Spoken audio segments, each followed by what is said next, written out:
Wagwan Kicho chimwe vuji chinyuwani chisha tineti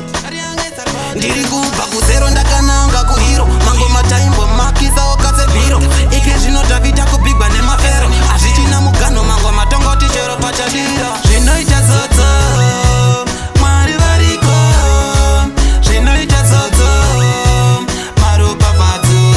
chacho amunyodzise ipapo ndinotenda makandisika mukandipata renda saka chishasha bosi kumberi ndinoyenda mukanditungamira nzira dzangu dzimbobenda upenyu ibhiri hunotenderera pamwe pacho hunosvika pakuchiomera nemabhindi nopugama ndichinyengetera Mwari baba life yangu dai mashandura kuita muzerendendeka wezvenyu pese pandashanda kandibate chipenyu handidi kupuma nekubata nyoka menyu jaja munozondirova neshamo yenyu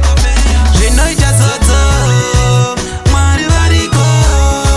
zvinoita zodzo maropafadzo